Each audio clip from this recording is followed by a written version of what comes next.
Kau tahu tak? Nampak je rider happy kan? Tapi jujur cakap kalau handphone ni tak ada gaji tau kita orang. Jadi kau tengok, order dah masuk. Nampak? Jom kita pergi cedok.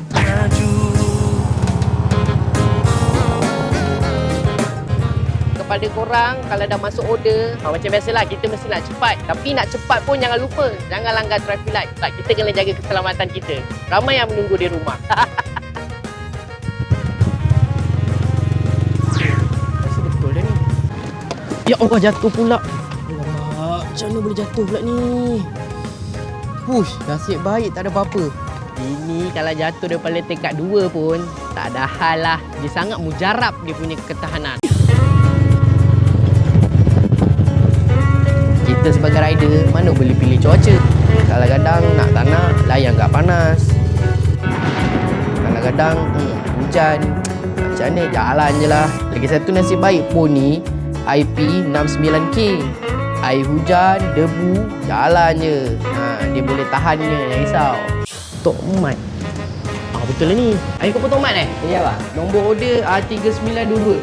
3922. Ya bang, betul. Ni dah siap bang. Oh siap bang Dah juga kedai ni. Terima kasih bang Sama bang. Make sure kita sebelum nak tengok order, kita kena check betul-betul. Sebab kita tak tahu nanti kalau salah, customer bising. Jom kita hantar. Balik-balik muka kau. Bang, belakang sikit nak ambil gambar. Baik phone Mestilah bang. Ini phone baru tau bang. Redmi Note 15 Pro Plus. Tengok bang kamera dia. 200 megapiksel. Dia kalau zoom jauh pun bang, dia masih clear. Kalau zoom jauh tu boleh nampak masa depan abang sekali. Kalau macam tu baik kau ambil gambar ke ujung sana je. Tak payah ambil dekat. Okay bang, saya gerak dulu Alright. Okay. Baik. Sekali lagi bang. Wah. Sangat baguslah handphone Redmi ni.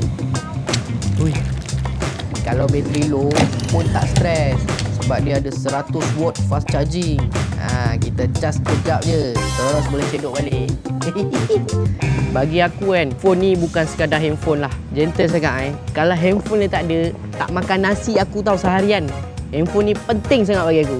Aku nak pergi cedok dulu. Apa-apa nanti kau bagi tahu je lah. Nampak? Motor pula buat hal. Ni minyak tak isi je ni. Arman pinjam tak pandai isi. Aduh. Stay tuned, stay tuned.